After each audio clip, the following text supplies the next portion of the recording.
والمرسلين أما بعد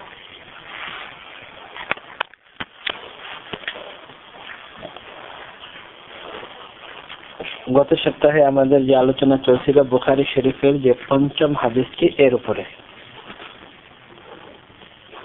যে রাসূলুল্লাহ সাল্লাল্লাহু আলাইহি ওয়াসাল্লাম হযরত ইবনে আব্বাস রাদিয়াল্লাহু তাআলা আনহু থেকে বর্ণিত, রাসূলুল্লাহ সাল্লাল্লাহু আলাইহি ওয়াসাল্লাম মানুষের মধ্যে সবচেয়ে দানশীল ব্যক্তি ছিলেন।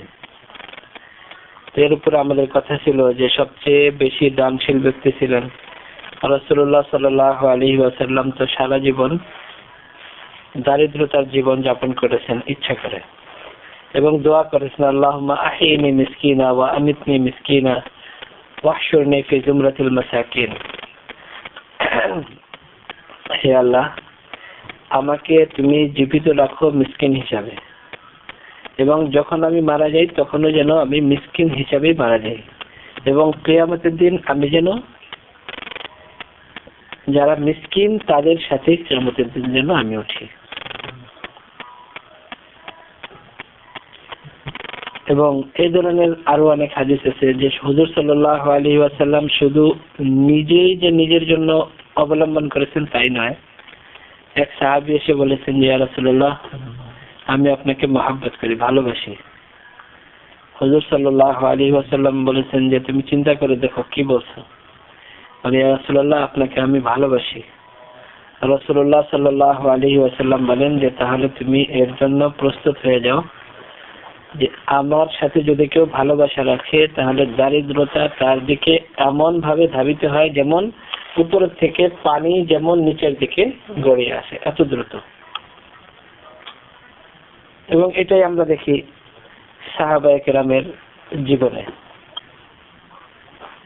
যে রাসূলুল্লাহ সাল্লাল্লাহু আলাইহি ওয়াসাল্লামকে বলা হয়েছে যে ইয়া রাসূলুল্লাহ, যদি আপনি চান তাহলে এই উহুদ পাহাড়কে আপনার জন্য স্বর্ণে পরিণত করে দেওয়া হবে। রাসূলুল্লাহ সাল্লাল্লাহু আলাইহি ওয়াসাল্লাম বলেছেন যে আমি তো এমন জীবন চাই যে যদি আল্লাহ তাআলা আমাকে কিছু খাবার দেয় তাহলে আল্লাহ শুকর আদায় করব, আর যদি কিছু না পাই তাহলে সবর করব। আমি এরকম জীবন চাই। এটা ছিল রাসূলুল্লাহ সাল্লাল্লাহু আলাইহি ওয়াসাল্লামের জীবন, এবং সাহাবায়ে কেরামেরও জীবন এরকমই ছিল। বরং সাহাবায়ে কেরাম যারা ধনী ছিলেন রাসূলুল্লাহ সাল্লাল্লাহু আলাইহি ওয়াসাল্লামের সাথে সম্পর্ক রাখার পরে, ঈমান আনার পরে, মহব্বত রাখার পরে তারাও দরিদ্র হয়ে গেছেন। অর্থাৎ যা কিছু ছিল তারাও আল্লাহর রাস্তায় খরচ করে ফেলেছেন। তার মধ্যে সবচেয়ে বড় প্রমাণ হলো হযরত খাদিজা রাদিয়াল্লাহু তাআলা আনহা, যে এত বড় ধনী মহিলা তখন কুরাইশদের মধ্যে একজন সম্ভ্রান্ত ধনী মহিলা, যার সাথে রাসূলুল্লাহ সাল্লাল্লাহু আলাইহি ওয়াসাল্লাম বিবাহ বন্ধনে আবদ্ধ হয়েছেন। আর হওয়ার পরে তার যা সম্পদ ছিল সব রাসূলুল্লাহ সাল্লাল্লাহু আলাইহি ওয়াসাল্লামের হুকুমে, আদেশে সব খরচ করে ফেলেছেন, এবং এমন জীবন যাপন করেছেন যেমন রাসূলুল্লাহ সাল্লাল্লাহু আলাইহি ওয়াসাল্লাম চেয়েছেন। এটাই হলো দানশীলতার একটা প্রমাণ। একবার মিশকাত শরীফের হাদিস, সাহাবায়ে কেরাম বলেন, ইয়া রাসূলুল্লাহ, হুজুর সাল্লাল্লাহু আলাইহি ওয়াসাল্লাম শুয়েছিলেন, একটা চাটাইয়ের উপরে শুয়েছিলেন। হুজুর সাল্লাল্লাহু আলাইহি ওয়াসাল্লাম যেহেতু একটা চাদর পরতেন লুঙ্গি হিসাবে, আর একটা চাদর গায়ে দিতেন, তো শুলে সাধারণত শরীর অনেকটা বের হয়ে যেত। তো সাহাবায়ে কেরাম দেখেন হুজুর সাল্লাল্লাহু আলাইহি ওয়াসাল্লাম ঘুম থেকে উঠেছেন, তো শরীরের মধ্যে ও চাটাইয়ের দাগ। তো সাহাবায়ে কেরাম বললেন, ইয়া রাসূলুল্লাহ, আপনি হলেন আল্লাহর সৃষ্টির মধ্যে সর্বোত্তম সৃষ্টি, আপনি এত বড় নবী, আর আপনার এই অবস্থা। আর রোম সম্রাট, পারস্য সম্রাট, তাদের ব্যাপারে আমরা যে সমস্ত অবস্থা শুনি, যেরকম সিংহাসন তাদের, এরকম অবস্থা। এবং তাদের যারা প্রজা তারা তাদেরকে এমন ভাবে সিজদা করে তাদের সামনে। তো আমাদের কি এরকম অনুমতি হতে পারে না যে আমরা আপনাকে সিজদা করব? রাসূলুল্লাহ সাল্লাল্লাহু আলাইহি ওয়াসাল্লাম বলেন যে যদি আল্লাহ তাআলা ছাড়া আর কাউকে সিজদা করার অনুমতি থাকতো তাহলে স্ত্রীকে বলা হতো তার স্বামীকে সিজদা করার জন্য। তো রাসূলুল্লাহ সাল্লাল্লাহু আলাইহি ওয়াসাল্লামের জীবন ছিল এমন সাদা জীবন, একেবারে সাদা সিধা জীবন। এবং আল্লাহ তাআলা বলেছেন যে তোমাদের জন্য রাসূলুল্লাহ সাল্লাল্লাহু আলাইহি ওয়াসাল্লামের জীবন হলো তোমাদের জন্য আদর্শ।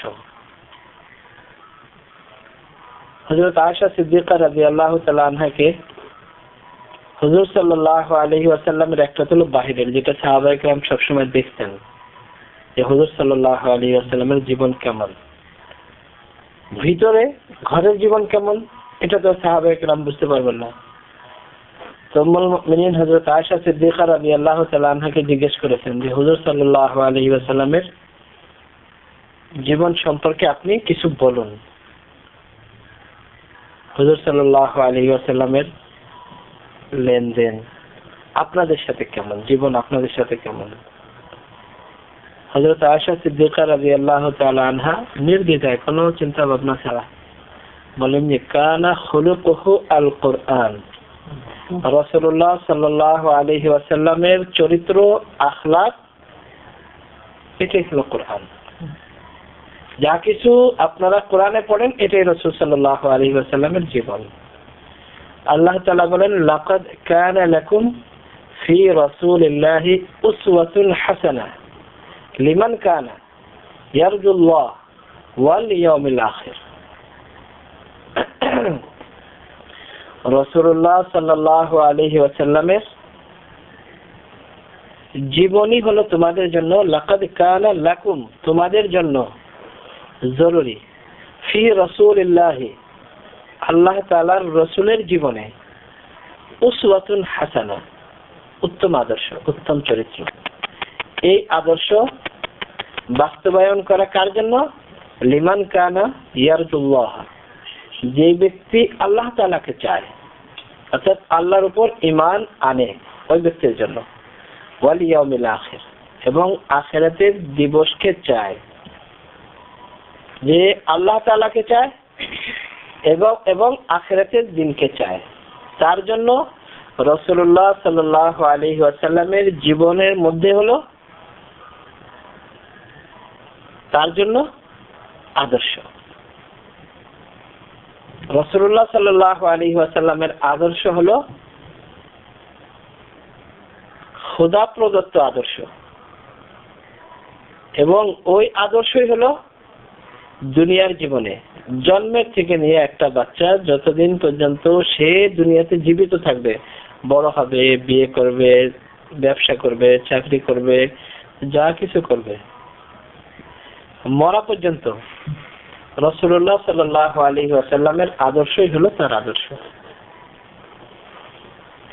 আর আজকে আমরা যারা বিভিন্ন নেতাদের আদর্শ, কেউ বলে কবিগুরুর আদর্শ, কেউ বলে লালনের আদর্শ, কেউ বলে লেনিনের আদর্শ, কেউ বলে কার্ল মার্কসের আদর্শ, কেউ বলে মাও সেতুংয়ের আদর্শ, কেউ বলে সর্বকালের সর্বশ্রেষ্ঠ বাঙালির আদর্শ, কেউ বলে স্বাধীনতার ঘোষকের আদর্শ। সবাই সবার আদর্শ বাস্তবায়ন করতে চায়, কিন্তু আল্লাহ তাআলা বলেন যে তোমরা রাসূলুল্লাহ সাল্লাল্লাহু আলাইহি ওয়াসাল্লামের আদর্শকে বাস্তবায়ন করো। যদি তোমরা আল্লাহ তাআলাকে চাও, যদি তোমরা আল্লাহ তাআলার উপর ঈমান এনে থাকো, এবং মরার পরে যদি তোমরা আখিরাতের চিন্তা করো যে আখিরাতেরও আমাদের একটা জীবন আছে, তোমাদের জন্য রাসূলুল্লাহ সাল্লাল্লাহু আলাইহি ওয়াসাল্লামের জীবন আদর্শ তোমাদের জন্য আদর্শ। সেই আদর্শ অনুযায়ী দুনিয়াতে চলা, এটাই তোমাদের জন্য দুনিয়া এবং আখিরাতের কামিয়াবির একমাত্র উপায়। এছাড়া আর কোনো পথ, মত, উপায় আর কোনো কিছু নেই। আল্লাহ তাআলা কোরআনে কারিমে ইরশাদ করেছেন, إذ تبرأ الذين اتبعوا من الذين اتبعوا ورأوا العذاب وتقطعت بهم الأسباب قال الذين اتبعوا لو أن لنا كرة فنتبرأ منهم كما تبرأوا منا كذلك يريهم الله أعمالهم حسرات عليهم। ওই সমস্ত লোক বা ওই সমস্ত আদর্শ, ওই সমস্ত লিডার যাদেরকে দুনিয়াতে মানুষ ফলো করত, চাই যে ধরনের লিডারই হোক, মাজার পূজারি হোক, কবর পূজারি হোক,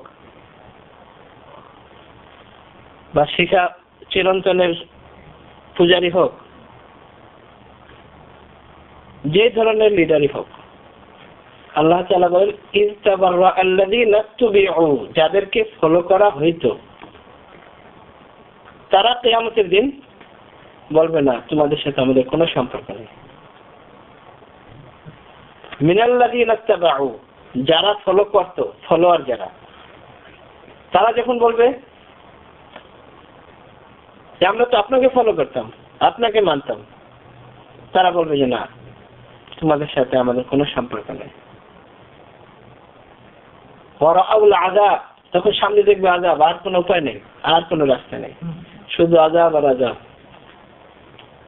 ওয়া তাকাত্তাআত বিহিমুল আসবাব, তাদের মধ্যে যে সমস্ত সম্পর্ক, সব সম্পর্ক শেষ, সমস্ত সম্পর্ক ছিন্ন।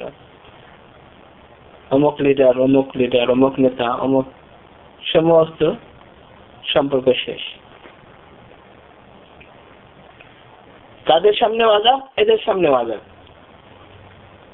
قال الذين اتبعوا, তো যারা ফলোয়ার, যারা ফলো করে, তারা বলবে লাউ আন্না লানা কাররাতান, যদি আমাদের কোনো উপায় থাকতো, যদি আমাদের কোনো সুযোগ হতো, তাহলে নাতাবাররাউ মিনহুম, তো তারা যেমন আমাদেরকে এখন সম্পর্ক ছিন্ন করে দিয়েছে, তারা যেমন বলেছে যে তোমাদের সাথে আমাদের কোনো সম্পর্ক নাই, আমরাও বলতাম যে তোমাদের সাথে আমাদের কোনো সম্পর্ক নাই, কিন্তু এখন তো আমাদের বলার আর কোনো সুযোগ নাই। কাযালিকা ইউরিহিমুল্লাহু আমালাহুম হাসারাত,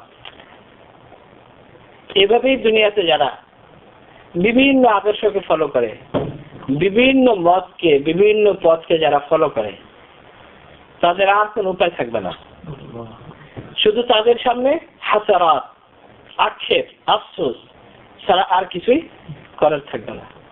তার কারণ যাদেরকে তারা ফলো করবে তারাও তো এদের কিছু করতে পারবে না। আর ওই জায়গাটাতে এমন জায়গা হবে, ইয়াউমা ইয়াফিরুল মারউ মিন আখিহি ওয়া আবিহি ওয়া উম্মিহি, বাপের থেকে, মার থেকে, ভাইয়ের থেকে কারোর সাথে কারো সম্পর্ক থাকবে না, সবাই সবার থেকে বিচ্ছিন্ন হয়ে যাবে। ছেলে যখন বলবে মাকে যে আমি আপনার সন্তান, একটা মেয়েকে আমাকে দিয়ে দেন, আমি জান্নাতে চলে যাব, বলবে আমি তোমাকে চিনি না, তুমি কে, আজকে তোমার সাথে আমার কোনো সম্পর্ক নেই।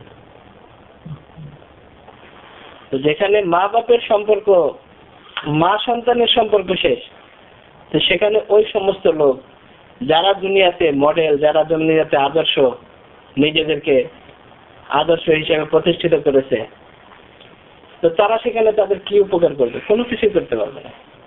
যখন কোনো কিছু করতে পারবে না, তখন তারা বলবে যে আমরা তোমাদের সাথে কোনো সম্পর্ক রাখি না, আমরা জানি না তোমরা কেন করেছো। তখন এদের কাছে তো আর কিছু নেই, তার সামনেও আযাব, এর সামনেও আযাব। তখন আফসোস করবে, শুধু বলবে আমরা যদি বুঝতে পারতাম, আমাদের যদি কোনো রকমের সুযোগ থাকতো, তাহলে আমরাও এদের মতো বলে দিতাম যে তোমাদের সাথে আমাদের কোনো সম্পর্ক নেই, কিন্তু এখন তো আমাদের কোনো সুযোগ নাই, বলার কিছু নেই। কাযালিকা ইউরিহিমুল্লাহু আমালাহুম হাসারাতিন আলাইহিম, এরকম ভাবে আল্লাহ তাআলা তাদের ওই আমল, দুনিয়াতে যে সমস্ত খারাপ আমল তারা করেছে, অমুক লিডারের আদর্শ, অমুকের আদর্শ, অমুকের আদর্শ আমরা ফলো করব, প্রতিষ্ঠিত করব, তাদের আর কোনো রাস্তা থাকবে না সেখানে, শুধু আফসোসই হবে, আফসোসই হবে, কেন করেছিলাম, কেন করেছিলাম। তখন তাদের আর কোনো কিছু করার থাকবে না।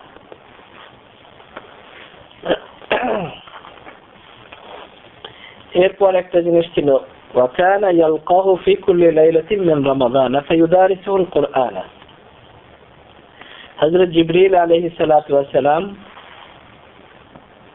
প্রতি রাতে রাসূলুল্লাহ সাল্লাল্লাহু আলাইহি ওয়াসাল্লামের কাছে আসতেন এবং মুদারাসা করতেন। মুদারাসা রাসূলুল্লাহ সাল্লাল্লাহু আলাইহি ওয়াসাল্লাম এবং হযরত জিবরিল আলাইহিস সালাতু ওয়াস সালাম দুইজনে মুদারাসা করতেন। রাসূলুল্লাহ সাল্লাল্লাহু আলাইহি ওয়াসাল্লাম তিলাওয়াত করতেন, হযরত জিবরিল আলাইহিস সালাতু ওয়াস সালাম শুনতেন। হযরত জিবরিল আলাইহিস সালাতু ওয়াস সালাম তিলাওয়াত করতেন, রাসূলুল্লাহ সাল্লাল্লাহু আলাইহি ওয়াসাল্লাম শুনতেন। এটা হলো রমজান মাসের মামুল, রাসূলুল্লাহ সাল্লাল্লাহু আলাইহি ওয়াসাল্লামের সারা জীবনের আমল, রমজান মাসের আমল এটা। ফালা রাসূলুল্লাহ সাল্লাল্লাহু আলাইহি ওয়াসাল্লাম আজওয়াদু বিল খাইরি মিনার রিহিল মুরসালা। যে রাসূলুল্লাহ সাল্লাল্লাহু আলাইহি ওয়াসাল্লাম এমনিতেই ছিলেন সবচেয়ে বেশি দানশীল সমস্ত মানুষের মধ্যে। দুনিয়ার ইতিহাসে যত মানুষ আছে, যত মানুষ অতিবাহিত হয়ে গেছে, যত মানুষ দুনিয়াতে আসবে, সবার মধ্যে রাসূলুল্লাহ সাল্লাল্লাহু আলাইহি ওয়াসাল্লাম সবচেয়ে বেশি দানশীল ব্যক্তি। তার মধ্যে আবার রমজান মাসে রাসূলুল্লাহ সাল্লাল্লাহু আলাইহি ওয়াসাল্লাম আরো বেশি দানশীল হয়ে যেতেন। তার কারণ হিসেবে যে রমজান মাসে রাসূলুল্লাহ সাল্লাল্লাহু আলাইহি ওয়াসাল্লাম কোরআনে কারীমের তিলাওয়াত করতেন এবং শুনতেন হযরত জিবরিল আলাইহিস সালাতু ওয়াস সালামের সাথে। হযরত জিবরিল আলাইহিস সালাতু ওয়াস সালামের সংস্পর্শে আরো বেশি দানশীল হয়ে যেতেন। আর এখানে গত সপ্তাহে যে আমরা আলোচনা করছিলাম যে রমজান মাসে কোরআনে কারীম নাযিল হয়েছে। একটা তো হলো আল্লাহ তাআলা কোরআনে কারীমে বলেছেন শাহরু রমাদান আল্লাযী উনজিলা ফীহিল কোরআন, যে এই মাস রমজান মাস, ওই মাস যেই মাসের মধ্যে কোরআনে কারীম নাযিল করা হয়েছে, অবতীর্ণ করা হয়েছে। আর অন্য জায়গায় আল্লাহ তাআলা বলেছেন ইন্না আনজালনাহু ফী লাইলাতিল কদর, যে আমি কদরের রাত্রিতে এই কোরআনে কারীমকে অবতীর্ণ করেছি, নাযিল করেছি। এখন রমজান মাসের মধ্যে কদরের রাত্রি, তো এখন এই নাযিল করাটা কি কদরের রাত্রিতেই প্রথম নাযিল করা, নাকি রমজান মাসে নাযিল হয়েছে আর কদরের রাত্রিতে পুরা কোরআনে কারীম লৌহে মাহফুজ থেকে বাইতুল ইজ্জা, যেটা অর্থাৎ প্রথম আসমানে, দুনিয়ার আসমানে একসাথে অবতীর্ণ করা হয়েছে, এরকম নাকি সর্বপ্রথম ওহী কদরের রাত্রিতে নাযিল হয়েছে? এটা দুই রকমই হতে পারে। যেরকম হযরত আদম আলাইহিস সালাতু ওয়াস সালামকে পয়দা করা হয়েছে শুক্রবারে, আবার হযরত আদম আলাইহিস সালামকে রূহ যে দেওয়া হয়েছে, ওই রূহ দেওয়া হয়েছে শুক্রবারে। এখন এটা একই শুক্রবার নাকি ভিন্ন ভিন্ন শুক্রবার? তো ঠিক এরকম যে কোরআনে কারীমের যে প্রথম নাযিল হওয়া, এটা কি ওই কদরের রাত্রিতে, নাকি পুরা কোরআনে কারীম কদরের রাত্রিতে নাযিল হয়েছে, তারপরে আস্তে আস্তে বিভিন্ন সময় নাযিল হয়েছে? কোনটা? দুই রকমই হতে পারে। এরকম হতে পারে যে রাসূলুল্লাহ সাল্লাল্লাহু আলাইহি ওয়াসাল্লাম যখন হিরা পর্বতের গুহায় যেতেন, রাসূলুল্লাহ সাল্লাল্লাহু আলাইহি ওয়াসাল্লাম সর্বপ্রথম যখন ওহী তার উপর নাযিল হয়, হতে পারে ওই ওহীটা এই কদরের রাত্রিতে। কদরের রাত্রিতে কিভাবে হবে? হাদিসের মধ্যে আছে, বুখারীর হাদিসের আগে আমরা পড়েছি শুরুতে, যে ওহী নাযিল হওয়ার যে সময়টা ছিল তার আগে হুজুর সাল্লাল্লাহু আলাইহি ওয়াসাল্লামের কোনো কিছু ভালো লাগতো না, একাকী থাকতে শুধু পছন্দ হতো। হুব্বিবা ইলাইয়া আল খালা, রাসূলুল্লাহ সাল্লাল্লাহু আলাইহি ওয়াসাল্লাম বলেন যে আমার শুধু একাকী থাকতে ভালো ভালো ভালো লাগে। তো রাসূলুল্লাহ সাল্লাল্লাহু আলাইহি ওয়াসাল্লাম একাকী থাকতেন। একাকী থাকার জন্য সেখানে যে ইবাদত করতেন। কি ইবাদত করতেন? কারণ এখন তো ওহী নাযিল হয়নি, এখনো রাসূলুল্লাহ সাল্লাল্লাহু আলাইহি ওয়াসাল্লামের উপরে ইসলামের কোনো নির্দেশনা আসে নাই। কি ইবাদত করতেন? যে ফিতরত যেটা দ্বীনে ইব্রাহিমী, সেই দ্বীনে ইব্রাহিমের উপরে আমল করতেন বা কিছু করতেন। তো রাসূলুল্লাহ সাল্লাল্লাহু আলাইহি ওয়াসাল্লাম একসাথে কয়েকদিনের খাবার নিয়ে যেতেন। যাই ওই সময় ছিল খেজুর বাইরে অনেক কিছু। কোন কোন সময় হযরত খাদিজা রাদিয়াল্লাহু তাআলা আনহা পৌঁছে দিতেন। যখন ওই খাবার শেষ হয়ে যেত তখন রাসূলুল্লাহ সাল্লাল্লাহু আলাইহি ওয়াসাল্লাম আবার আসতেন, আবার কিছু নিয়ে আবার চলে যেতেন। যারা আমরা হজে গিয়েছি আমরা দেখেছি যে ওই পাহাড়টায়, যেই পাহাড়টায় হুজুর সাল্লাল্লাহু আলাইহি ওয়াসাল্লাম ইবাদত করতেন এবং যে গুহাটা, ওই গুহাটা এরকম যে একজন মানুষ নামাজ পড়তে পারে এবং সামনের দিকে জায়গাটা খোলা, মানে সামনের দিকেও খোলা আবার পিছনের দিকেও গুহাটা এরকম একজন মানুষ নামাজ পড়তে পারে বা একজন মানুষ ইবাদত করতে পারে এরকম। এবং সেখানে তার একটা সুবিধা ওই জায়গা থেকে বাইতুল্লাহ দেখা যায় এরকম। আর ওই জায়গা থেকে নামলে কিছু সমতল জায়গা, মানে পাহাড়ের উপরে কিছু সমতল জায়গা। রাসূলুল্লাহ সাল্লাল্লাহু আলাইহি ওয়াসাল্লাম একবার এমন খাবার শেষ হয়ে গেছে, শেষ হয়ে যাওয়ার পর রাসূলুল্লাহ সাল্লাল্লাহু আলাইহি ওয়াসাল্লাম ঘরে ফেরার জন্য চিন্তা করছিলেন। আর আরবের যে গরম, ওই গরমের মধ্যে দিনে কেউ সফর করতে না, দূরের সফর তো করতে না, কাকেও চালাটা কঠিন, যেহেতু পাহাড়ের উপরে বালু এবং পাহাড় পাথর। তো দিনের বেলা খুব উত্তপ্ত হয়ে যায়, আবার বিকেল বেলা একটু আস্তে আস্তে ঠান্ডা হয়। তো রাসূলুল্লাহ সাল্লাল্লাহু আলাইহি ওয়াসাল্লাম যখন এই অবস্থাটা একটু ঠান্ডা হয়ে যেত, পাথর বা বালু ঠান্ডা হয়ে যেত, তখন ফিরে আসতেন। তো ওই দিন এমন হুজুর সাল্লাল্লাহু আলাইহি ওয়াসাল্লাম গুহা থেকে বের হয়ে ওই সমতল জায়গাটায় এসেছেন। সেখানে হযরত জিবরিল আলাইহিস সালাতু ওয়াস সালামের সাথে সাক্ষাৎ। ওই সময়টা ছিল আরবি মাস সবসময় চাঁদ দেখার সাথে সাথে শুরু হয়। আমাদের যেমন ইংলিশ মাস 12টার, মানে ইংলিশ টাইম যেরকম 12টার পরে টাইম শুরু হয়, দিন শুরু হয়, রাত্র মানে শুরু হয়, কিন্তু আরবিতে মানে আরবি মাস হিসেবে অর্থাৎ মাগরিবের সাথে সাথেই দিন পরিবর্তন হয়ে যায়। তো যেহেতু দিন পরিবর্তন হয়ে গেছে, রাত্র শুরু হয়ে গেছে, তো সেখানেই হযরত জিবরিল আলাইহিস সালাতু ওয়াস সালাম রাসূলুল্লাহ সাল্লাল্লাহু আলাইহি ওয়াসাল্লাম হযরত সাল্লাল্লাহু আলাইহি ওয়াসাল্লাম মাথা নিচু করে রাসূলুল্লাহ সাল্লাল্লাহু আলাইহি ওয়াসাল্লাম বলেন যে আমি পড়তে জানি না। একবার, দুইবার, তিনবার। এরপর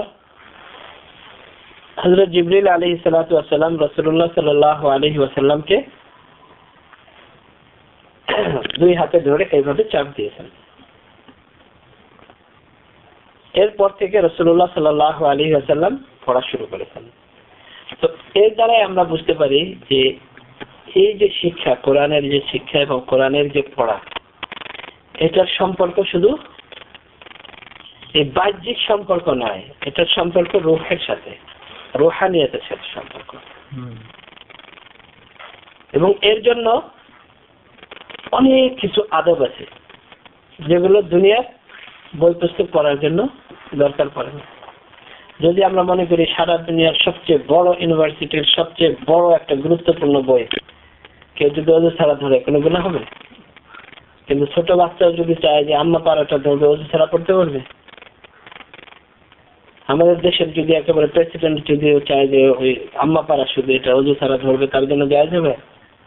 আল্লাহ তাআলা বলেন লা ইয়ামাসসুহু ইল্লাল মুতাহহারুন, টাচ করতে পারবে না পবিত্র ব্যক্তি ছাড়া, ওযু করতে হবে।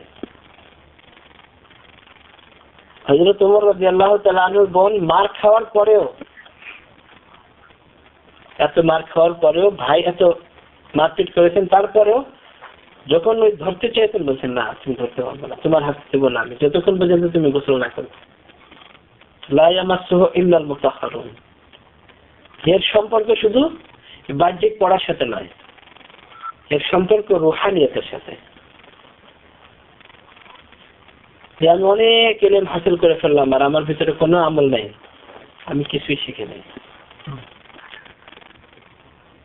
এবং শুধু পড়ারও যে সওয়াব, এর আগে আমরা একবার না অনেকবার বলেছি। রাসূলুল্লাহ সাল্লাল্লাহু আলাইহি ওয়াসাল্লাম ইরশাদ করেছেন, মান ক্বারাআ হারফান মিনাল কুরআন, একটা হরফ, একটা নেকি যদি কেউ পড়ে, ফালাহু হাসানাহ, তার একটা নেকি হবে। ওয়াল হাসানাতু আশরু আমসালিহা, আর এই একটা নেকি 10টা নেকির সমান হবে।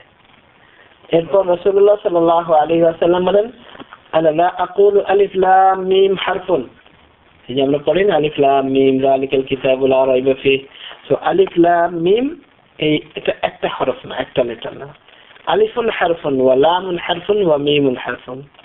আলিফ একটা লেটার, লাম একটা লেটার, মিম একটা লেটার।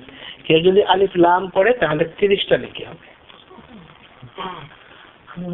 মানুষদের সমালোচনা করে যেটা বসে বসে শুধু এরকম মাথা ঘুরাতে থাকে আর পড়তে থাকে, এই পড়ার কি দাম আছে? সে কোরআন বুঝে না।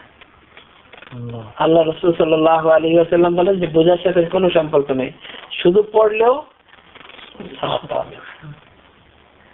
এবং এটা শুধু তাই নয় যে আমাদের জন্য, আল্লাহর রাসূলের জন্য।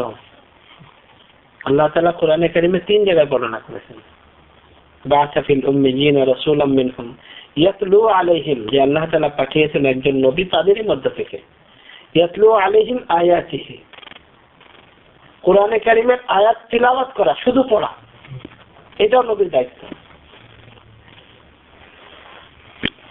শুধু কোরআনে কারীম পড়া, পড়া শেখানো, এটাও নবীর দায়িত্ব।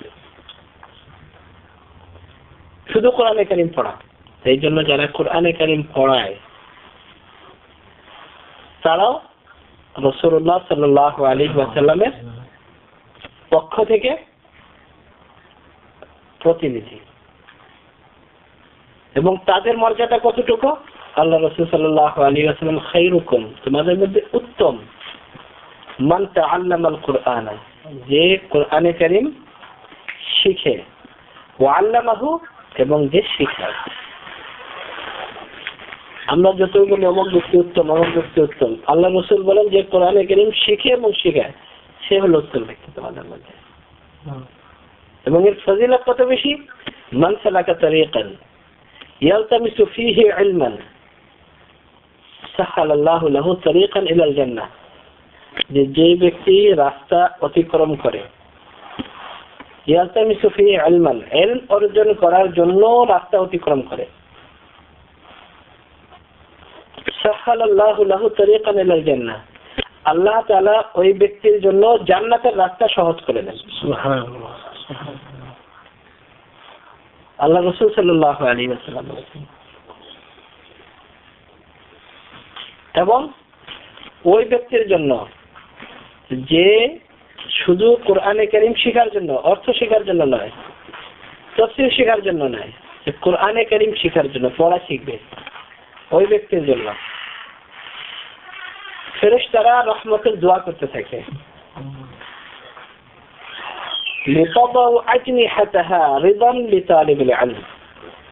ফেরেশতারা তাদের পবিত্র ডানা তাদের জন্য বিছিয়ে দেয় তাদের পায়ের নিচে,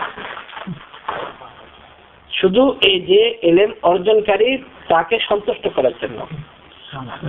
এবং হাদিসের মধ্যে আছে যে হাত্তা নিমলাতু ফি জুহরিহা, পিঁপড়া পর্যন্ত এই গর্তের ভিতরে, এই পিঁপড়া পর্যন্ত তাদের জন্য দোয়া করতে থাকে।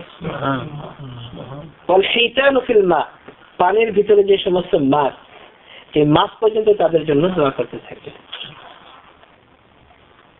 আর এর আগে মনে হয় কখনো বলা হয়েছে বনি ইসরাইলের ঘটনা, যে এক ব্যক্তি যে ইলম অর্জনকারী যে কতটুকু ফজিলত, এবং সহিহ হাদিস মনে হয় এর আগে বলা হয়েছে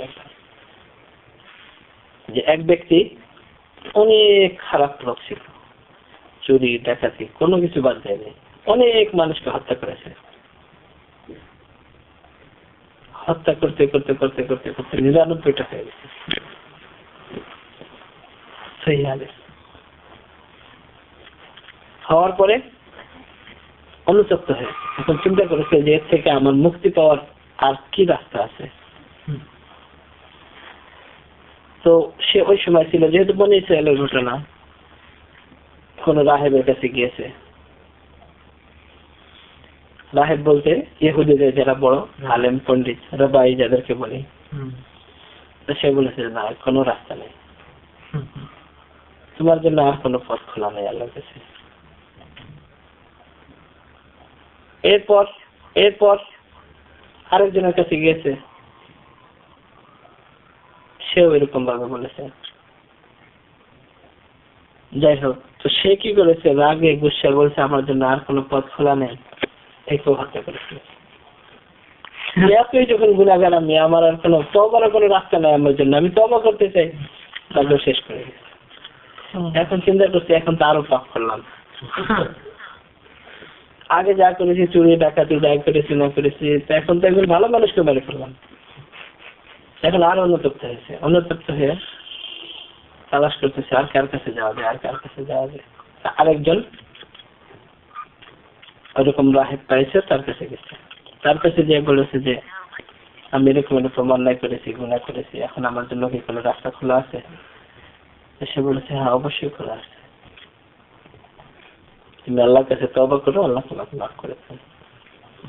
আর যে পরিবেশে তুমি আছো এই পরিবেশ থেকে তুমি বের হয়ে যাও, অমুক জায়গায় চলে যাও, ওখানে কিছু ভালো লোক থাকে,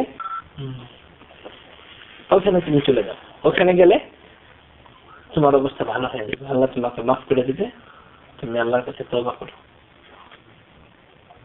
খুব খুশি হয়েছে, যাকে একটা রাস্তা চলে। এখন ওইদিকে যে এলাকায় যাওয়ার কথা বলেছে, এখানে মুহাদ্দিসিনে কেরাম অনেক সুন্দর সুন্দর কথা বলেছেন যে পরিবেশের কারণে মানুষের জীবনে উন্নতি হয়। আমলের মধ্যে শেখ সাদি রহমতুল্লাহ আলাইহি লিখেছেন, সোহবতে সালেহ তোরা সালেহ কুনাজ, সোহবতে সালেহ তোরা সালেহ কুনাজ। আমরা বাংলায় বলি না, সৎসঙ্গ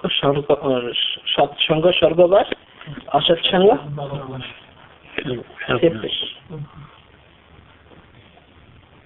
শেখ সাদি রহমতুল্লাহ এই জন্য আরো বলেছেন, দূর শবদ ইখতিলাতে ইয়ারে বদ, ইয়ারে বদ বদ তরব ওয়াজজ মারে বদ। খারাপ বন্ধুর থেকে দূরে থাকো, খারাপ বন্ধু তোমার জন্য সাপের থেকেও ডেঞ্জারাস, মারাত্মক।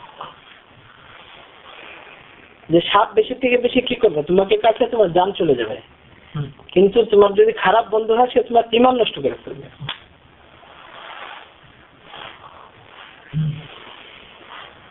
আল্লাহ তাআলা বলেন কুনু মা সাদিকিন, সত্যবাদীদের সাথে থাকো, আল্লাহওয়ালাদের সাথে থাকো।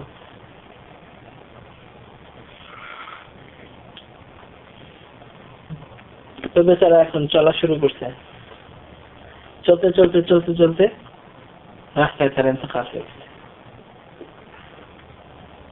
পরিষ্কার হাদিসের ভাষা, রাস্তায় ইন্তেকাল হয়ে গেছে। ইন্তেকাল হয়ে গেলে জাহান্নামের ফেরেশতারাও আসছে, জান্নাতের ফেরেশতারাও আসছে। এরা বলে তো তওবা করেছে, আর জাহান্নামের ফেরেশতারা বলে যে না, সে তো এখনো যায়ই নাই ওইদিকে। আসলে তো আল্লাহ তাআলা সবই জানেন,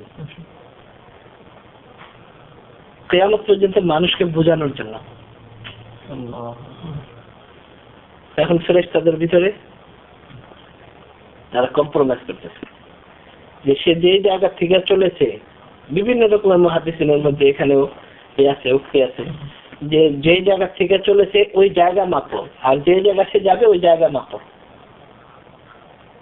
তো যদি বেশি মানে ওই জায়গা থেকে বেশি চলে থাকে, অর্থাৎ যেখানে যাবে ওটা কাছাকাছি হয়, তাহলে তাকে ধরা হবে যে সে জান্নাত বেশি। আর যদি ওই জায়গা কম হয়, মানে যেই জায়গা থেকে চলেছে, তাহলে মনে করা হবে যে সে এখনো পৌঁছতে পারে নাই, তখন এটা তোমাদের আমরা হ্যান্ড ওভার করে দেবো তোমাদের হাতে। তো মাপার পরে দেখা গেছে যে সামান্য একটু 1 বিঘত বেশি। এবং কোন কোন মুহাদ্দিসিন কেরাম লিখেছেন যে ওই 1 বিঘত বেশি না, ওই 1 বিঘত মানে ওই ফেরেশতারা একটু টান দিয়ে একটু বড় করে দিয়েছেন। যাই হোক, সামান্য বেশি। এই ইলম শেখার ফজিলত কত বেশি, এবং এই ইলম অর্জন করার জন্যই হলো রাসূলুল্লাহ সাল্লাল্লাহু আলাইহি ওয়াসাল্লামের আদর্শ যে আমাদের জীবন পথের আলো, এটা শেখার জন্য, বোঝার জন্যই হলো মাদ্রাসা, দ্বীনি মাদ্রাসা। এবং এই জন্যই আমাদের মাদ্রাসা পড়তে হবে। যেমন আমাদের একটা কি চলে আসছিল যে মাদ্রাসা, রাসূলুল্লাহ সাল্লাল্লাহু আলাইহি ওয়াসাল্লাম মসজিদে আকসা থেকে মসজিদে কুবা থেকে রাসূলুল্লাহ সাল্লাল্লাহু আলাইহি ওয়াসাল্লাম মসজিদে নববীতে যখন যান, এর আগে আমি বলেছিলাম যে হুজুর সাল্লাল্লাহু আলাইহি ওয়াসাল্লাম এখনো পৌঁছেন নাই। এর 1 বছর আগেই হুজুর সাল্লাল্লাহু আলাইহি ওয়াসাল্লাম ওখানে মাদ্রাসার ব্যবস্থা করেছেন, শিক্ষক পাঠিয়েছেন। এখনো হুজুর সাল্লাল্লাহু আলাইহি ওয়াসাল্লাম পৌঁছেন নাই। এবং ওই মাদ্রাসার ফায়দা কি হয়েছে যে হুজুর সাল্লাল্লাহু আলাইহি ওয়াসাল্লামের হাতে যারা মুসলমান হয়েছিলেন তাদের সংখ্যা তো 80-82 জন, কিন্তু হুজুর সাল্লাল্লাহু আলাইহি ওয়াসাল্লাম যখন মদিনাতে গিয়েছেন তখন হাজার হাজার মুসলমান। হুজুর সাল্লাল্লাহু আলাইহি ওয়াসাল্লামের আদর্শে বিশ্বাসী হাজার হাজার লোক, এবং তারা অধীর আগ্রহে হুজুর সাল্লাল্লাহু আলাইহি ওয়াসাল্লামকে দেখার জন্য অপেক্ষা করছিলেন। তাছাড়া অনেকে তো হুজুরকে দেখেন নাই, কিন্তু ইসলাম গ্রহণ করেছে। এরপর অস্থায়ী মাদ্রাসা চলছিল। হুজুর সাল্লাল্লাহু আলাইহি ওয়াসাল্লাম স্থায়ী মাদ্রাসা প্রতিষ্ঠা করেন, মসজিদে নববী, মসজিদ ভিত্তিক মাদ্রাসা, প্রথম মাদ্রাসা। এখনো আমরা যদি যাই মদিনা শরীফে দেখবো আসহাবে সুফা, এটা আসহাবে সুফার চবুতরা বলে একটু উঁচু জায়গা আছে, একেবারে হুজুর সাল্লাল্লাহু আলাইহি ওয়াসাল্লামের রওজা আকসার এর সাথে সামনে উঁচু জায়গা আসহাবে সুফা, যেখানে হযরত আবু হুরায়রা রাদিয়াল্লাহু তাআলা আনহু আর সাহাবায়ে কেরাম যারা ইলম অর্জন করতেন, এবং এটাই তাদের মাদ্রাসা। এবং ওই মাদ্রাসার অবস্থা ছিল এমন যে ওই মাদ্রাসায় যারা লেখাপড়া করতো তাদের অবস্থা ছিল এমন যে হযরত আবু হুরায়রা রাদিয়াল্লাহু তাআলা আনহুর কথা আমরা শুনে থাকি। হযরত আবু হুরায়রা রাদিয়াল্লাহু তাআলা আনহুর কি অবস্থা ছিল, না খেয়ে, কোনো ব্যবস্থা নেই, কিন্তু তারপরে মাদ্রাসা ছাড়েন নাই, পড়ালেখা ছাড়েন নাই। এটাই হলো রাসূলুল্লাহ সাল্লাল্লাহু আলাইহি ওয়াসাল্লামের আদর্শ। একটা না, অনেক ঘটনা। হযরত আবু হুরায়রা রাদিয়াল্লাহু তাআলা ওই মাদ্রাসার সবচেয়ে উল্লেখযোগ্য ছাত্র হযরত আবু হুরায়রা রাদিয়াল্লাহু তাআলা। এরপর শুরু হয়েছে রাসূলুল্লাহ সাল্লাল্লাহু আলাইহি ওয়াসাল্লাম বিভিন্ন জায়গায় সাহাবায়ে কেরামকে যে পাঠিয়েছেন, তার মূল উদ্দেশ্য কি ছিল? মানুষকে দাওয়াত দেওয়া এবং দ্বীনের শিক্ষা, এটাই ছিল মূল উদ্দেশ্য। একেবারে সরাসরি যুদ্ধ করার জন্য পাঠিয়েছেন এরকম জায়গা খুব কম। যেমন এর আগে 2 সপ্তাহ আগে আমরা আলোচনা করছিলাম যে উহুদের যুদ্ধে যখন রাসূলুল্লাহ সাল্লাল্লাহু আলাইহি ওয়াসাল্লাম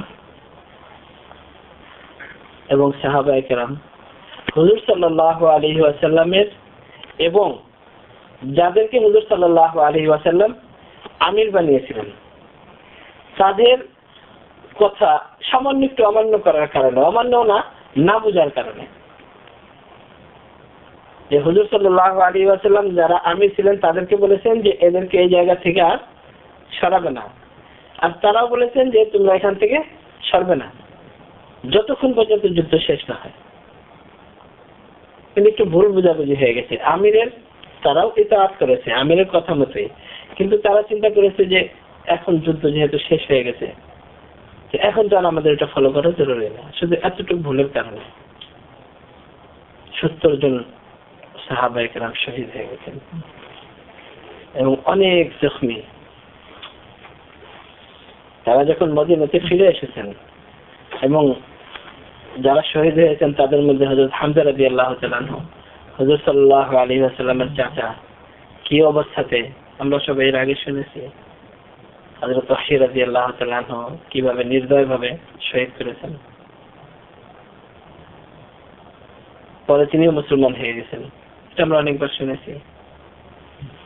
কিন্তু যখন তারা ফিরে আসেন, আসার পরে রাসূলুল্লাহ সাল্লাল্লাহু আলাইহি ওয়াসাল্লাম এবং সাহাবায়ে কেরাম সবাই যাই অস্ত্র ছিল সাথে সব নামিয়ে ফেলেন।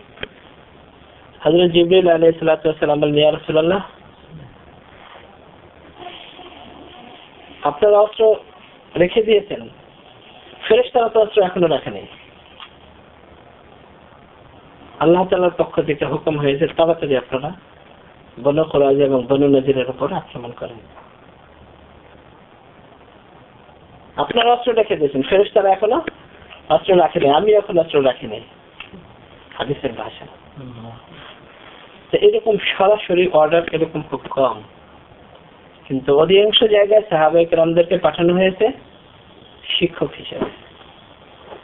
রাসূলুল্লাহ সাল্লাল্লাহু আলাইহি ওয়াসাল্লাম ছিলেন উত্তম শিক্ষক। রাসূলুল্লাহ সাল্লাল্লাহু আলাইহি ওয়াসাল্লাম বলেন, বুইস্তু মুআল্লিমান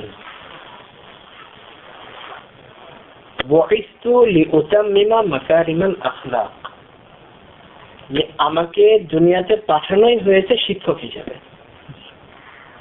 কোরআনে কারীমে আল্লাহ তাআলা ওয়ায়ুআল্লিমুহুমুল কিতাবা ওয়াল হিকমা ইয়াতলু আলাইহিম আয়াতিহি ওয়া ইউযাক্কিহিম। রাসূলুল্লাহ সাল্লাল্লাহু আলাইহি ওয়াসাল্লামের মেইন যে কাজ আল্লাহ তাআলা কোরআনে কারীমে বর্ণনা করেছেন যে রাসূলুল্লাহ সাল্লাল্লাহু আলাইহি ওয়াসাল্লাম উত্তম শিক্ষক, আদর্শ শিক্ষক। লিউতাম্মিমা মাকারিমাল আখলাক, যে একেবারে চরিত্র, উত্তম চরিত্রের সর্বোচ্চ স্তর যেটুকু পর্যন্ত আছে ওই সবটুকু কমপ্লিট করা, এটা হলো আমার দায়িত্ব। এর উপরে আর কোনো আখলাক হতে পারে না, এর উপরে আর কোনো উত্তম চরিত্র হতে পারে না। এটাই হলো হুজুর সাল্লাল্লাহু আলাইহি ওয়াসাল্লামের আদর্শ। এবং এই আদর্শের উপরেই যারা আল্লাহ লিমান কানা ইয়ারজুল্লাহ ওয়াল ইয়াউমিল আখির, যারা আল্লাহকে চায় এবং আল্লাহর সর্বশেষ দিন যেটা আখিরাতের দিনকে চায়, তাদের জন্য রাসূলুল্লাহ সাল্লাল্লাহু আলাইহি ওয়াসাল্লামের আদর্শ হলো সর্বোত্তম আদর্শ। যাই হোক, তো আমাদের চলছিল যে রাসূলুল্লাহ সাল্লাল্লাহু আলাইহি ওয়াসাল্লাম যখন গুহা থেকে বের হয়ে ওই সমতল জায়গাটাতে আসেন, তখন হযরত জিবরিল আলাইহিস সালাতু ওয়াসালাম হুজুর সাল্লাল্লাহু আলাইহি ওয়াসাল্লামকে চাপ দেন এবং বলেন ইকরা। তখন হুজুর সাল্লাল্লাহু আলাইহি ওয়াসাল্লাম অনায়াসে বলতে পারেন। এই জন্য আমি বলেছিলাম যে এই যে শিক্ষা, কোরআনের শিক্ষা এবং দ্বীনের যে শিক্ষা, এর সম্পর্ক হলো রূহানিয়াতের সাথে, বাহ্যিক পড়ালেখার সাথে নয়। রাসূলুল্লাহ সাল্লাল্লাহু আলাইহি ওয়াসাল্লাম পড়তে পারেন না, মা আনা বিকারি, আমি তো পড়তে পারি না। কিন্তু হযরত জিবরিল আলাইহিস সালাতু ওয়াসসালামের চাপ দেওয়ার কারণে, সিনার সাথে মিলানোর কারণে সাথে সাথে পড়া শুরু হয়ে গেছে। এবং সর্বপ্রথম যে পড়া, ইকরা বিসমি রাব্বিকাল্লাযী খালাক, আপনি পড়ুন বিইসমি রাব্বিক, আপনার রবের নামে। তো আগে রবের নাম জানতে হবে, রব কি জিনিস জানতে হবে। আল্লাযী খালাক, যে রব আপনাকে সৃষ্টি করেছেন সেই রবকে জানতে হবে। তো যে রব সৃষ্টি করেছেন, রব এবং সৃষ্টিকারী খালিক, আর দুনিয়ার মধ্যে যা কিছু আছে সবকিছু মাখলুক। সৃষ্টি আর সৃষ্টিকারী, সৃষ্টিকর্তা, এটাই হলো ব্যবধান। দুনিয়ার মধ্যে সবকিছু সৃষ্টি, বিসমি রাব্বিকাল্লাযী খালাক, যিনি সৃষ্টি করেছেন তিনি সৃষ্টিকর্তা, খালিক, এটাই হলো ব্যবধান। তো ওই যে সময়টা ছিল, ওই সময়টা যেহেতু সন্ধ্যাবেলা ছিল, হইতে পারে যেহেতু আরবি তারিখ হিসেবে সন্ধ্যা হলে সাথে সাথে দিন পরিবর্তন হয়ে যায়, তো ওই সময়টা হতে পারে কদরের রাত্রি। যেহেতু রাত্রি শুরু হয়ে গেছে, দিন পরিবর্তন হয়ে গেছে, ওইটা কদরের রাত্রি। তো এমনও হতে পারে যে প্রথম ওহী যে নাজিল হয়েছে ওটা কদরের রাত্রিতে, অথবা পুরো কোরআনে কারীম যেটা লৌহে মাহফুজ থেকে আল্লাহ তাআলা দুনিয়ার আসমানে, যেটাকে বাইতুল ইজ্জা বলা হয়, সেখানে পুরো কোরআনে কারীম নাজিল করা হয়েছে।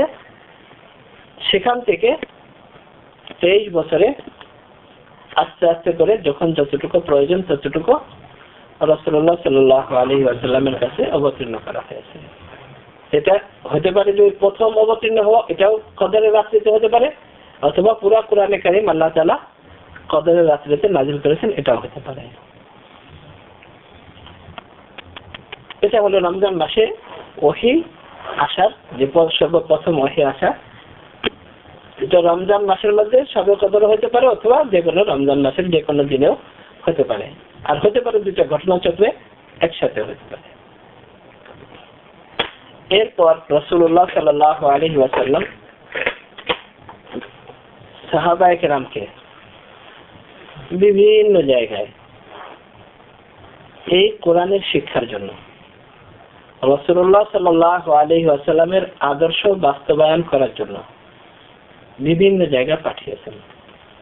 এবং সর্বশেষ রাসূলুল্লাহ সাল্লাল্লাহু আলাইহি ওয়াসাল্লামের যে বিদায়ী ভাষণ, বিদায়ী হজে হুজুর সাল্লাল্লাহু আলাইহি ওয়াসাল্লাম জীবনে একবারই হজ করেছেন, যে বিদায়ী ভাষণ, এই ভাষণেও রাসূলুল্লাহ সাল্লাল্লাহু আলাইহি ওয়াসাল্লাম ইরশাদ করেছেন,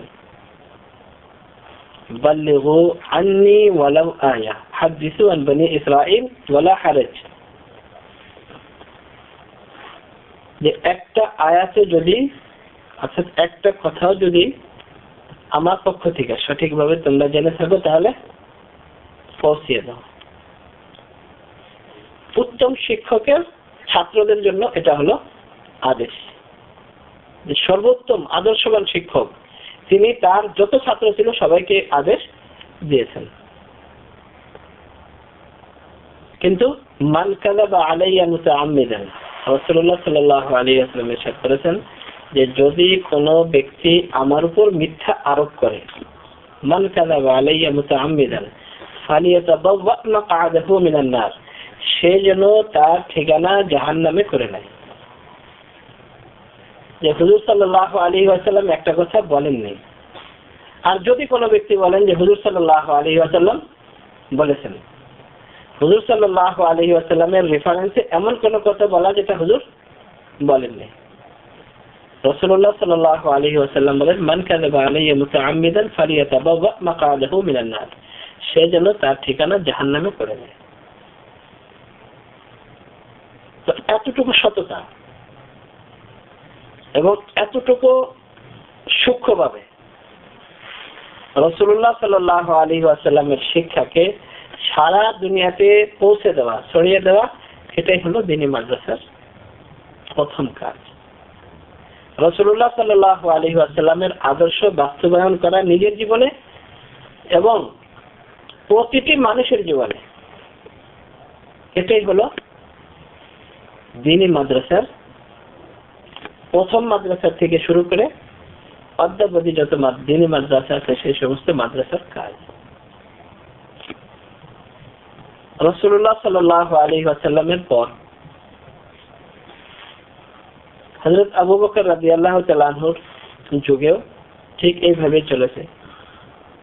হযরত ওমর রাদিয়াল্লাহু তাআলা আনহুর সময় ইসলাম আরো বিস্তৃতি লাভ করেছে। হযরত ওমর রাদিয়াল্লাহু তাআলা আনহুর সময় প্রায় ইরান পর্যন্ত ইসলাম পৌঁছে গেছে। তখন মদিনা থেকে এত দূর পর্যন্ত মানুষকে দ্বীনি শিক্ষার আওতায় আনা রাসূলুল্লাহ সাল্লাল্লাহু আলাইহি ওয়াসাল্লামের আদর্শের উপরে আনা কঠিন ছিল। এত দূরের থেকে ভাষাগত ব্যবধান ছিল। এখন বর্তমান আমাদের যে ইরাক, এই ইরাক আসলে পারস্যের মধ্যে, এদের ভাষা ফার্সি ছিল। সাহাবায়ে কেরাম হুজুর সাল্লাল্লাহু আলাইহি ওয়াসাল্লামের এই আদেশকে এমন ভাবে পালন করেছে যে আশেপাশের যত দেশ আছে, তিউনিস, আলজেরিয়া, এই সমস্ত দেশ, এগুলো সব আফ্রিকান দেশ। কিন্তু সাহাবায়ে কেরামের বিচরণের কারণে, যাওয়ার কারণে এই সমস্ত এলাকায় তাদের ভাষা পরিবর্তন হয়ে আরবি হয়ে গেছে। মিশরও কিন্তু আফ্রিকান দেশ, আফ্রিকান দেশ, কিন্তু এখন আমরা মনে করি এগুলো আরব দেশ।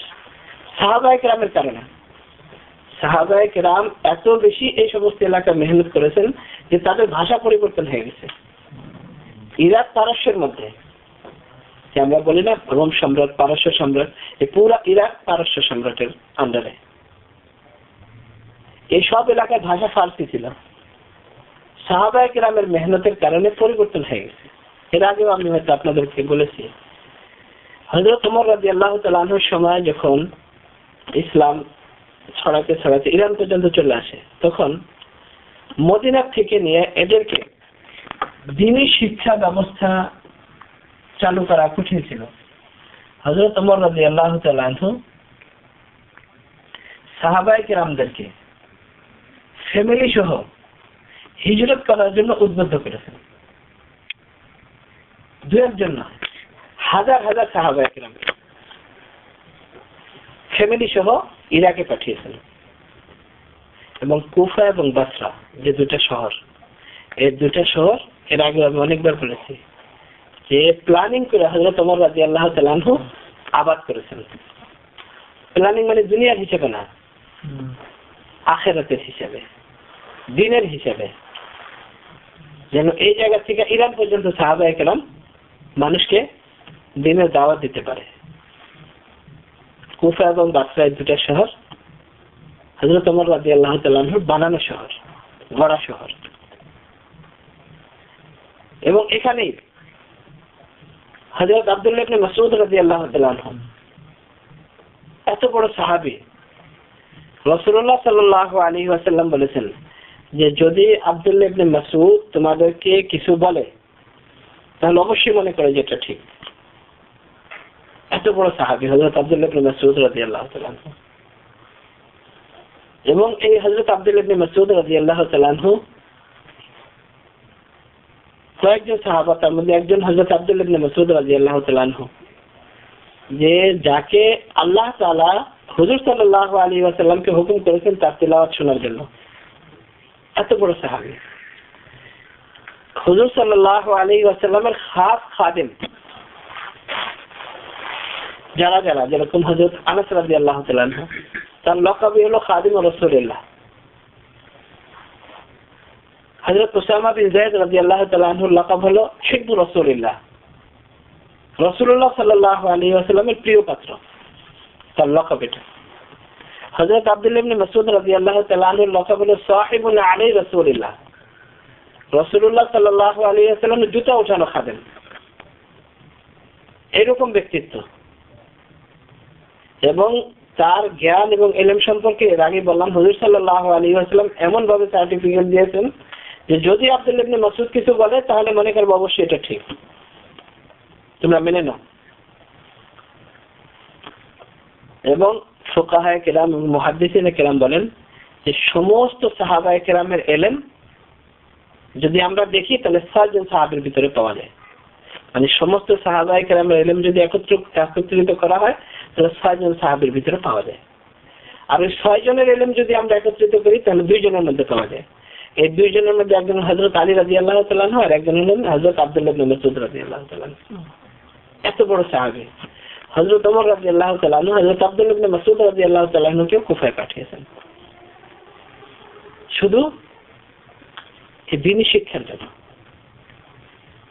এবং তখন ইরাকবাসীকে বলেছেন, তখন তো এক ইরান ছিল, ইরাক তো এরকম ছিল না, বলেছেন যে দেখো আব্দুল্লাহ ইবনে মাসউদের আমার নিজের অনেক প্রয়োজন, এখন বিভিন্ন সময় বিভিন্ন মাসলা জানার জন্য আব্দুল্লাহ ইবনে মাসউদের আমার নিজের দরকার। তারপরেও আমার আপনারা তোমাদেরকে প্রাধান্য দিয়ে আমি আব্দুল্লাহ ইবনে মাসউদকে তোমাদের কাছে পাঠিয়ে দিলাম। এবং সাহাবায়ে কেরামের আগমনের কারণে এত বেশি প্রভাব পড়েছে যে পুরো ইরাক দেখেন আরবি ভাষা, ইরাক ছাড়িয়ে ইরানের মধ্যে পর্যন্ত কোনো কোনো জায়গায় ফার্সি তো আছে, আরবি ভাষায় এখনো পর্যন্ত কথা বলে। সাহাবায়ে কেরামের মেহনতের কারণে। এরপর এইভাবে চলতে থাকে।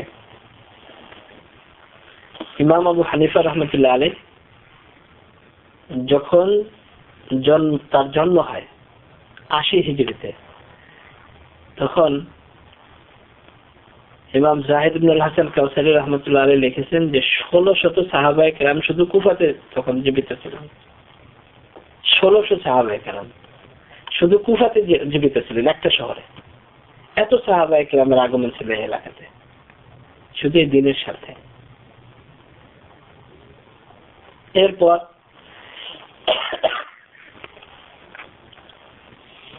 সাহাবায়ে কেরামের সময় যখন শেষ হয়ে যায়, তখন তাবেঈনদের সময়। তাবেঈনদের সময়ে এত বেশি ইলমের চর্চা হয় এবং বিভিন্ন জায়গায় মাদ্রাসা প্রতিষ্ঠিত হয়।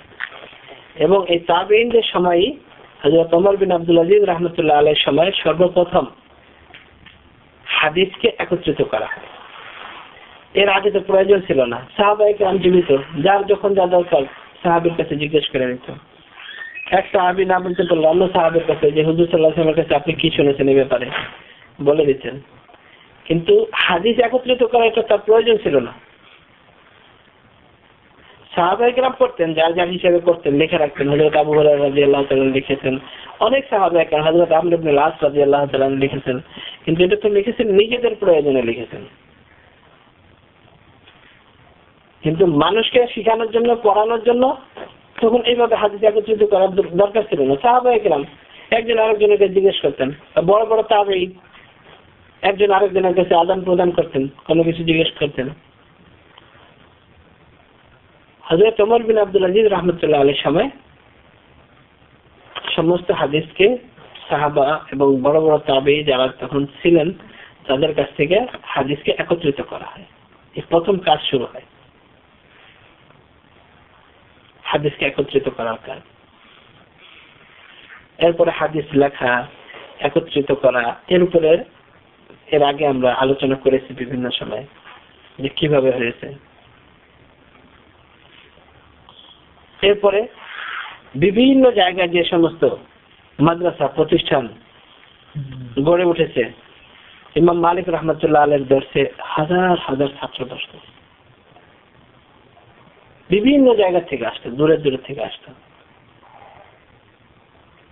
ইমাম আবু হানিফা রহমতুল্লাহ আলাইহির যে রিসার্চ সেন্টার, যে সেন্টারে 200-র উপরে ফুকাহায়ে কেরাম, বড় বড় মুহাদ্দিস এবং মুফতি যারা, তারা বসে রিসার্চ করতেন শুধু। তো কত বড় প্রতিষ্ঠান ছিল। এরপর বাদশাহ হারুন আর রশিদের সময় বিভিন্ন জায়গায় বড় বড় মাদ্রাসা ছিল।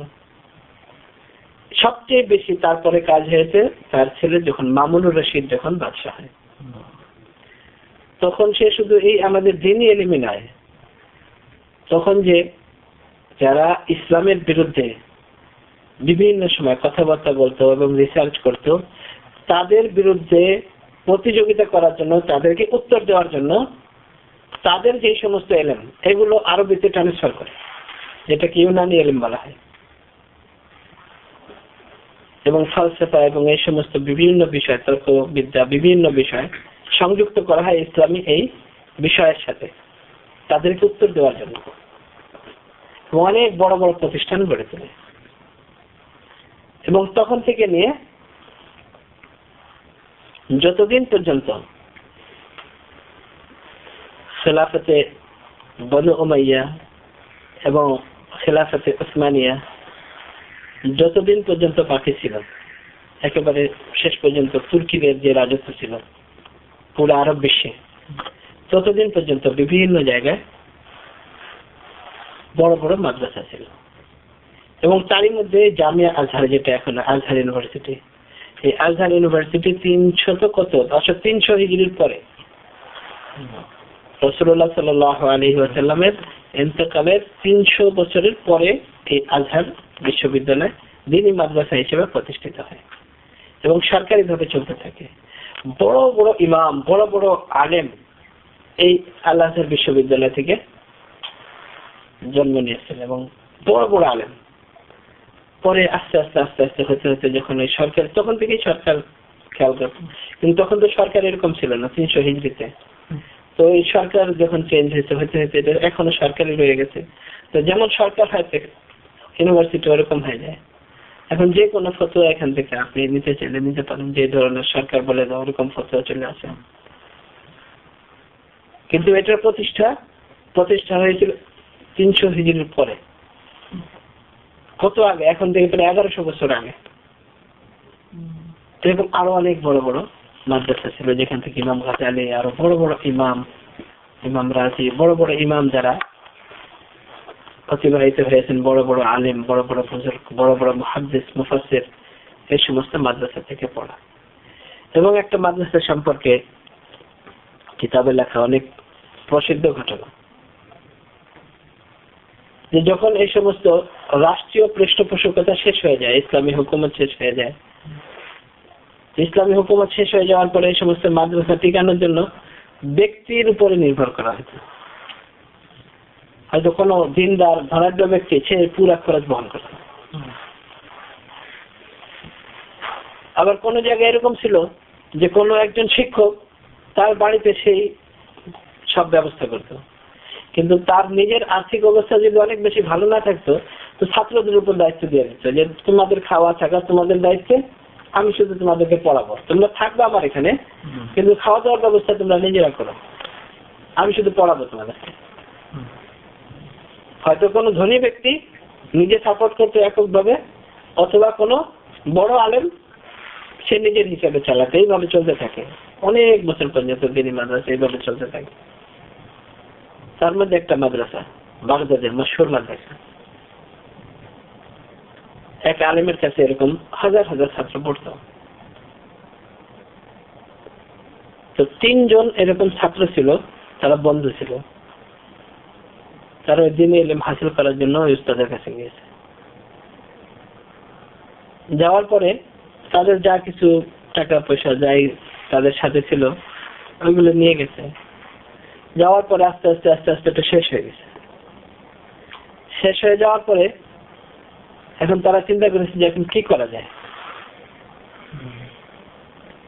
এরা চিন্তা করেছে যে আমরা এই পড়া ছাড়বো না, পড়বো আমরা। 3 জন বন্ধু পরামর্শ করেছে পড়া ছাড়বো না। এখন 3 জন পরামর্শ করেছে যে আমরা 3 জন এরকম ভাগ করে এক একজন এক এক হিসেব দায়িত্ব নেই, এক একজনের দায়িত্ব নেই, যে আমি একদিন ব্যবস্থা করবো, তুমি একদিন ব্যবস্থা করবো, কাজ করে হোক যাই করে হোক, কিন্তু কাজ করতে গেলে আবার পড়া নষ্ট হয়ে যাবে। এখন এমন পরিস্থিতি হয়ে গেছে যে এখন তাদের হারাম জিনিস খাওয়া তাদের জন্য জায়েজ হয়ে গেছে। একেবারে 3 দিন হয়ে গেছে তাদের একবারে না খেতে না খেতে অসুস্থ হয়ে গেছে। এখন 3 জন পরামর্শ করেছে যে এক কাজ করো, এখন তো আমাদের মানে কারো কাছে কিছু চাওয়া জায়েজ হয়ে গেছে শরীয়তের দৃষ্টিতে। এখন 3 জনের কে চাবে? 3 জনে যদি চায় তো তার থেকে ভালো আমরা 3 জনে লটারি করি, যার নাম আসবে সে চাবে। তো লটারি করছে 3 জনে, লটারি করছে, একজনের নাম আসছে। এখন তার দায়িত্ব, সে চিন্তা করলো যে মানুষের কাছে চাওয়ার থেকে আল্লাহর কাছে চাওয়াই ভালো। চাইতেই যখন হবে তো মানুষের কাছে কেন চাবো? তো জামে মসজিদ যেখানে ছিল, যেখানে তারা পড়তো, ওই মসজিদে সে সারা রাত্র আল্লাহর কাছে চাইতে থাকে, নামাজ পড়ে আল্লাহর কাছে চাইতে থাকে। আর তখন যে বাদশা ছিল ওখানে, ওই বাদশা স্বপ্নে দেখে যে জামে মসজিদে যেয়ে দেখো, জামে মসজিদে যেয়ে দেখো ওখানে 3 জন আল্লাহর বান্দা আছে, তাদেরকে তাড়াতাড়ি সাহায্য করো। তো বাদশা এটা রাত্রে স্বপ্নে দেখার পরে সকালবেলা সে অনেক খাবার টাবার অনেক কিছু পাঠিয়ে দিচ্ছে, এবং যা বলছে যে এগুলো তোমরা দিয়ে আসো, তারপরে বলবা যে আমি নিজেও আসবো তাদের সাথে দেখা করতে। এখন সকালবেলা যখন ওই বাদশার লোক গেছে খাবার টাবার নিয়ে, অনেক জিনিসপত্র নিয়ে, এবং বলেছে বাদশা দেখা করার জন্য আসে, তারা 3 জন এটা জানার পরে ওই এলাকা ছেড়ে চলে গেছে। এলাকা ছেড়ে চলে গেছে, কিন্তু এখন বাদশার জিনিস আমাদের কাছে চলে আসবে, এত জানাজানি হয়ে যাবে, তো এলাকা ছেড়ে চলে গেছে। এখন বাদশা যখন আসছে, বাদশা এসে দেখে তার নাই, কেউ নাই। ওই জমানার বাদশা তো এত খারাপ ছিল না এই জমানার মতো। তো চিন্তা করছে, আমি যখন এদের জন্য নিয়ত করেছি, তো কি করা যায়, তা আমি এদের নামে একটা মাদ্রাসা করে দিই। ওই বাদশা তাদের নামে মাদ্রাসা করে দেয় ওই টাকা পয়সা দিয়ে। তো এইভাবে ইখলাস এবং লিল্লাহির উপরে দ্বীনি মাদ্রাসার প্রতিষ্ঠা হয়েছে হুজুর সাল্লাল্লাহু আলাইহি ওয়াসাল্লামের যুগ থেকে, খেয়ে না খেয়ে। ইমাম বুখারী রাহমাতুল্লাহ আলাইহির কথা, এটা তো আমরা আস্তে আস্তে আরো সামনে যাবো, যখন আস্তে আস্তে বলবো। ইমাম বুখারী রাহমাতুল্লাহ আলাইহি, যার ব্যাপারে আমাদের এমন কোন মুসলমান নাই যে ইমাম বুখারীকে না চিনে। ইমাম বুখারী রাহমাতুল্লাহ আলাইহি কোন আরবি ছিলেন না। বুখারা কোথায় আপনারা জানেন? রাশিয়া, যেখানে 80 বছর পর্যন্ত কমিউনিস্টরা দখলে ছিল। বুখারা হলো সেই রাশিয়াতে। ইমাম বুখারী রাহমাতুল্লাহ আলাইহি অনেক ঘটনার মধ্যে শুধু একটা ঘটনা আজকে বলি। ইমাম বুখারী রাহমাতুল্লাহ আলাইহি এমন অবস্থা গেছে, আল্লাহ তাআলা অল্প বয়সে অনেক বেশি ব্রেন দিয়েছিল, যা শুনতেন সাথে সাথে মুখস্থ হয়ে যেত। ওনার সাথে যারা ছিল তারা সবাই হাদিস লেখা রাখতো, নোট করতো, উনি কিছু লিখতেন না। তো সাথে যারা অন্য ছাত্ররা অবাক হয়ে যেত, তুমি লেখো না কেন, কিছু বলে না। তো অন্য সাথী যারা আছে তারা একদিন পরীক্ষা করার জন্য, যে তুমি কিরকম ছাত্র, তুমি লেখো না, তো গতকাল উস্তাদ এগুলো কি পড়াইছে তুমি বলো তো। তো সে সব বলে দিছে, গতকাল এগুলো পড়াইছে। তো অন্যরা লেখা মুখস্থ থাকে না, তার শুনে মুখস্থ থাকে, এরকম ছাত্র। স্বাভাবিক, ব্রেনি ছাত্র যারা, তাদের উপর উস্তাদের একটু দৃষ্টি থাকে। ইমাম বুখারী রাহমাতুল্লাহ আলাইহির একটাই কুর্তা ছিল, একটাই কাপড় ছিল, লুঙ্গি ছিল। ওইটা ধুইতে ধুইতে আর চালি দিতে দিতে, টুকরা দিয়ে দিয়ে চালি দিতে দিতে এখন এমন পর্যায়ে গেছে যে ওর উপরে আর কিছু করার নাই। এখন এই কাপড়ও শেষ হয়ে গেছে। এখন ইমাম বুখারী রাহমাতুল্লাহ আলাইহি 1 দিন 2 দিন 3 দিন হয়ে গেছে ক্লাসে আসে। ক্লাসে আসবে কিভাবে, মানে সতর ঢাকার জন্য যতটুকু কাপড় দরকার এতটুকু কাপড়ও নাই, তো ক্লাসে আসে না। চিন্তা করুন কার ব্যাপারে বলতেছি, ইমাম বুখারী 3 দিন হয়ে গেছে ক্লাসে আসেন না। এখন উস্তাদ জিজ্ঞেস করে যে ওই মুহাম্মদ ইবনে ইসমাইল ছেলেটা কোথায়, মোহাম্মদ কোথায় ছিল? সাথীরা অপারেশন, যেহেতু ব্রেনি সাথী আমাদের কোথায়, তো বাসায় খোঁজ নেওয়ার জন্য গেছে, যেখানে সে থাকতো। বাসায় বলতো না, নিজের বাসা না, উনি তো দূরে ইলম শিখার জন্য গেছেন, যেখানে থাকতো সেখানে। এখন দরজা নক করে, কোনো সাড়া দেয় না, দরজা খুলে না, আওয়াজে দেয় না, দরজা খুলেও না। এখন সাথীরা আওয়াজ দিতে দিতে দিতে দিতে খুলেই না। তো শেষ পর্যন্ত তারা কসম দিয়ে বলছে যে মুহাম্মদ, তোমাকে আল্লাহর কসম দিয়ে বলতেছি, তুমি যদি জিন্দা থাকো তাহলে আমাদের এসে আওয়াজ দাও, মানে সাড়া দাও। তখন সাড়া দিছে। মসজিদ বের হয়ে আসে, বলে যে না, আসতে পারবো না। কেন? বলে যে দেখো, আমার এতটুকু কাপড় নাই যে আমি তোমাদের সামনে আসতে পারবো। তখন সাথীরা কাপড়ের ব্যবস্থা করছে, তাদেরও তো অবস্থা এরকমই, কাপড়ের ব্যবস্থা করেছে। ওই কাপড় পরে পরে ক্লাসে আসা শুরু। আজকে বলেন যে ইমাম বুখারীকে চিনেন এমন কোন মুসলমান আছে? এবং সমস্ত মুহাদ্দিসিনদের ফয়সালা যে আল্লাহ তাআলার কোরআনের পরে সবচেয়ে সঠিক কিতাব হলো বুখারী। ইমাম বুখারীর অবস্থা এই দ্বীনি মাদ্রাসা রাসূলুল্লাহ সাল্লাল্লাহু আলাইহি ওয়াসাল্লামের আদর্শ বাস্তবায়ন করার জন্য। দুনিয়াতে রাসূলুল্লাহ সাল্লাল্লাহু আলাইহি ওয়াসাল্লাম মক্কা থেকে শুরু করেছেন, দারুল আরকাম মদিনা পর্যন্ত, মদিনা থেকে নিয়ে বাদশাহ মামুনুর রশিদ পর্যন্ত। এরপরে এই মাদ্রাসার কথা বললাম, এরপরে আস্তে আস্তে আমরা এ পর্যন্ত আরো আসবো যে এই দ্বীনি মাদ্রাসা কিভাবে কিভাবে প্রতিষ্ঠা হয়েছে এবং আমাদের ভারতবর্ষে এই মাদ্রাসা কিভাবে প্রতিষ্ঠিত হয়েছে, এ ব্যাপারে ইনশাআল্লাহ আমরা আলোচনা করব। হুজুর সাল্লাল্লাহু আলাইহি ওয়াসাল্লাম হলেন মুআল্লিমুল কিতাব, প্রথম শিক্ষক। এবং উত্তম আদর্শ শেখানোর জন্য শিক্ষক। এবং এর ফজিলত কত বেশি, রাসূলুল্লাহ সাল্লাল্লাহু আলাইহি ওয়াসাল্লাম বলেন, আল উলামাউ ওয়ারাসাতুল আম্বিয়া, যে এই সমস্ত উলামায়ে কেরাম যারা দ্বীনি শিক্ষায় শিক্ষিত যারা, তারা হলো নবীদের উত্তরসূরি। ওয়া ইন্নামাল আম্বিয়া লাম ইওয়ারিসু দীনারাম ওয়ালা দিরহাম। উত্তরসূরি মানে কি? তাদের ধন সম্পদের মধ্যে আম্বিয়ায়ে কেরাম, নবীগণ যারা, তারা কোনো টাকা পয়সা ধন দৌলত এগুলো মিরাস সূত্রে রেখে যান। ইন্নামা ওয়ারাসুল ইলম, তারা শুধু আম্বিয়ায়ে কেরাম ইলমকে রেখে যান। তো যে এই ইলমকে শিখবে, আখাযা বিহাজ্জিন ওয়াফির, সেজন্য অনেক বড় কিছু শিখলো। তাআল্লামুল ফারাইদ ওয়া আল্লিমুন নাস ওয়া আল্লিমুহা, তোমরা এই সমস্ত ফরায়েদ, যে সমস্ত মিরাসের ইলম, এগুলো অর্জন করো, মানুষকে শেখাও। রাসূলুল্লাহ সাল্লাল্লাহু আলাইহি ওয়াসাল্লাম বলেন, ফাদলুল আলিমি আলাল আবিদি কাফাদলি আলা আদনাকুম।